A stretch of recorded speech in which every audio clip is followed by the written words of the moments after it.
E aí pessoal, tudo bem? Vamos para nossa segunda aula C++ Descomplicado. Hoje vamos falar sobre tipos de dados.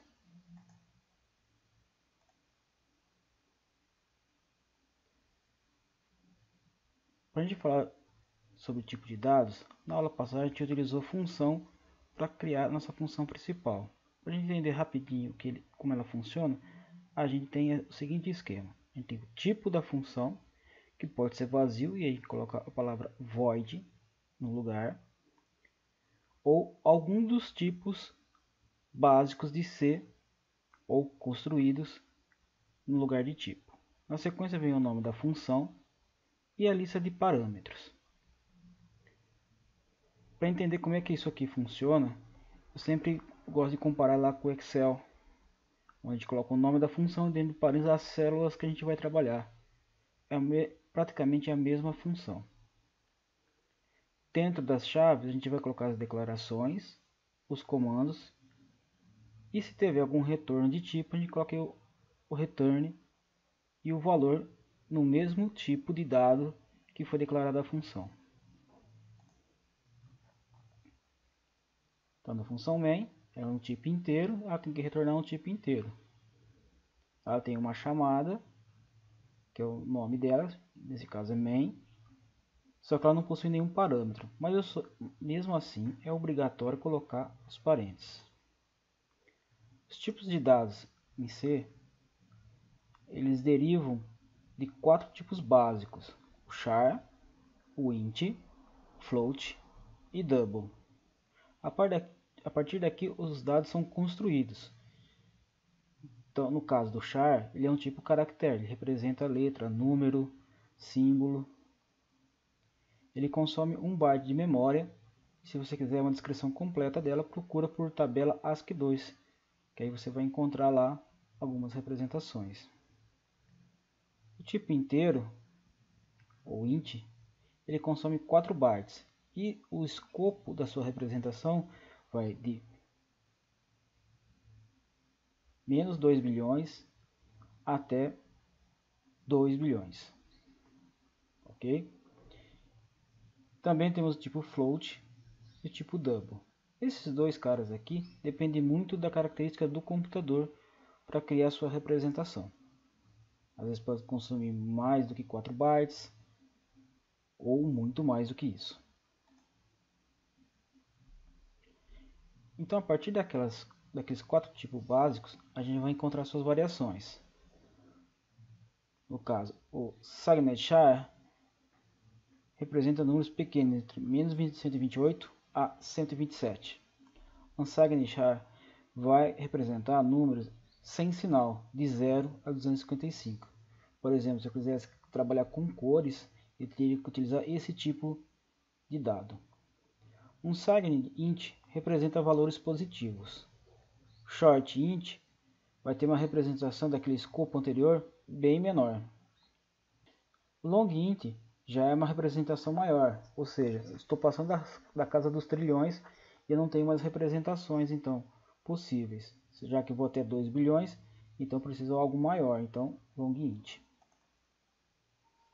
Mesmo assim, ainda a gente vai encontrar algumas funções próprias para representações alfanuméricas. E essas representações é quando a gente faz aquele print. E dentro do print a gente coloca lá as aspas. E dentro das aspas a gente coloca alguma representação alfanumérica. Alguma coisa que o código deve fazer ou que o programa deve fazer durante a sua execução. Se ele encontrar o barra N, ele vai criar uma nova linha. Se ele encontrar barra T, ele tabula. E assim por diante. Normalmente a gente usa bastante esses dois itens aqui. Na declaração de variáveis, a gente precisa extrair algo do mundo real. Então vamos supor que a gente quer registrar os dados de uma pessoa. A primeira letra do nome dela, sua idade e altura. Eu posso declarar minhas variáveis em C da seguinte forma: o tipo dela e o nome dela.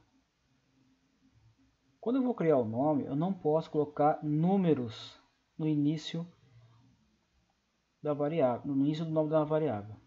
Por quê?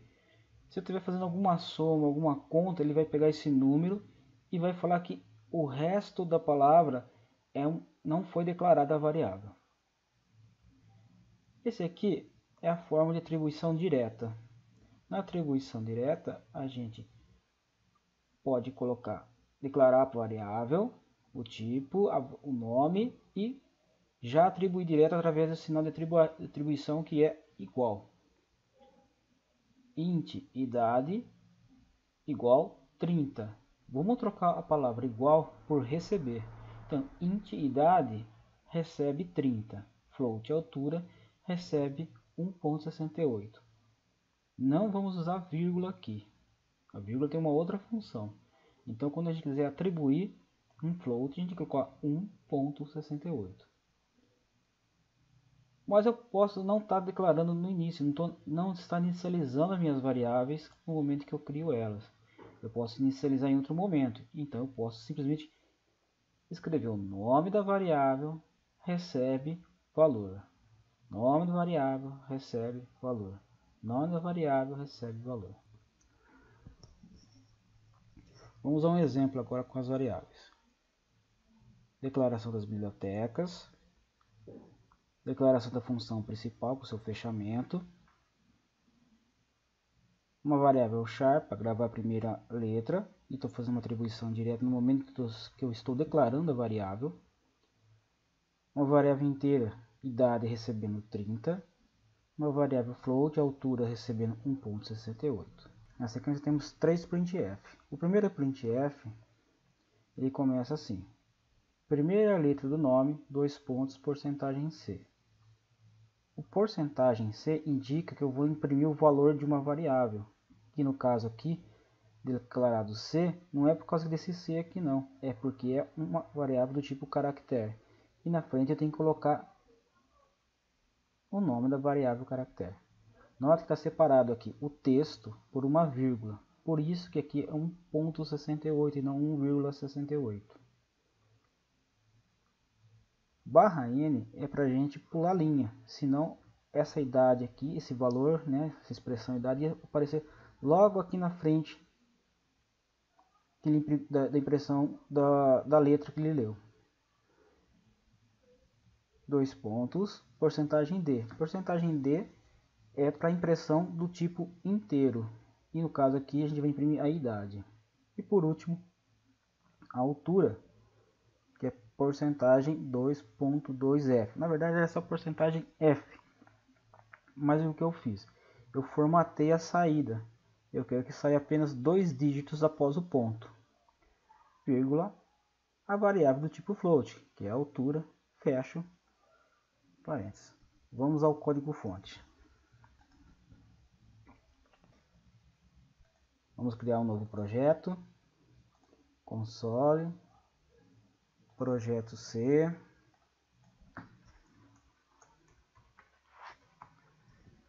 Aula 002. Vamos criar pasta para esse projeto.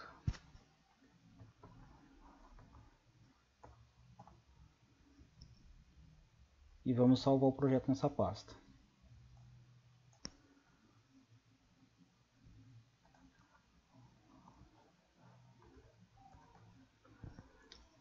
Tá lá. Então eu peguei o mesmo fonte que a gente tem lá, acabei trazendo ele para cá. Aqui a gente precisa tomar um pouco de cuidado quando a gente copia de algum lugar para o outro, ele não coloca o caractere correto. Então no momento da gente fazer, então esse aqui ele não leu corretamente o caractere. Vamos salvar esse projeto, né? O nosso código fonte. Vamos compilar. Nenhum erro, nenhuma atenção, nenhum alerta foi dado para a gente. E vamos executar ele. Vai lá. Ele criou lá a primeira letra, nome, 2 pontos, C, idade, 2 pontos, 30, altura, 1.68. Eu posso fazer alterações. Coloquei um T agora aqui, vou colocar T maiúsculo. A idade vai ser 16 e a altura 1,54. Salva, compila executa. Se desejar ver mais vídeos, se inscreva no canal e ative o sininho. Assim que sair mais um vídeo, será notificado. Gostou da videoaula? Curta o vídeo e compartilhe. Até mais.